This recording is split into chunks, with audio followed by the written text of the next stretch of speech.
একটা সম্পর্কে সবচেয়ে জরুরি বিষয় কি জানেন? ভালোবাসা?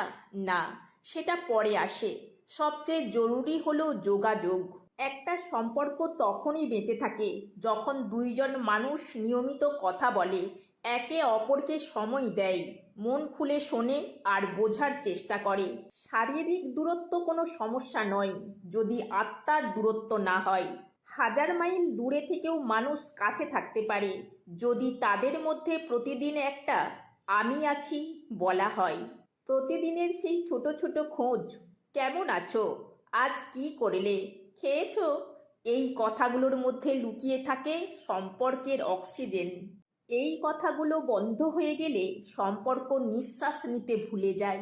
অনিয়ম, চুপ করে থাকা, কথা না বলা, গুরুত্ব না দেওয়া, এসব ধীরে ধীরে সম্পর্ককে মেরে ফেলে। যে মানুষটা একসময় খুব দরকার ছিল, খুব আপন মনে হতো, সেই একটা সময় অচেনা হয়ে যায়।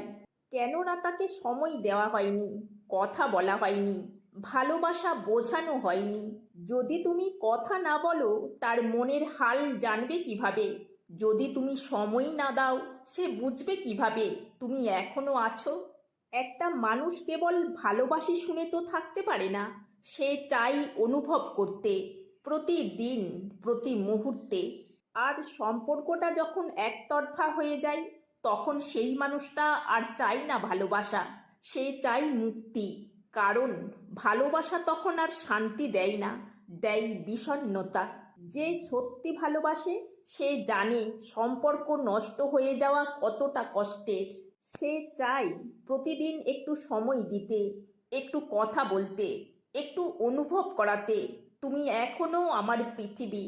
আর যে চায় না, তার কাছে সম্পর্কটা বোঝা হয়ে ওঠে। সে আর খোঁজ নেয় না, কথা বলে না, দূরত্বের মাঝেই স্বস্তি খোঁজে। সেখানে ভালোবাসা থাকলেও সেটা আর টিকে থাকে না। সম্পর্কে ভালোবাসা থাকতে হয় ঠিকই, কিন্তু সেটা শুধু মনের গভীরে রাখলে হয় না। প্রকাশ না করলে, জানানো না হলে, অনুভব না করালে সেই ভালোবাসায় একসময় শুকিয়ে যায়। যোগাযোগ মানে শুধু কথা বলা নয়, যোগাযোগ মানে মনের ভেতর একে অপরকে জায়গা দেওয়া আর সুখ দুঃখের পাশে দাঁড়ানো। দিন শেষে একটা তুমি হয়ে ওঠা। একটা সময় আসে যখন মানুষ ক্লান্ত হয়ে পড়ে বারবার বোঝাতে, বারবার চেষ্টা করতে।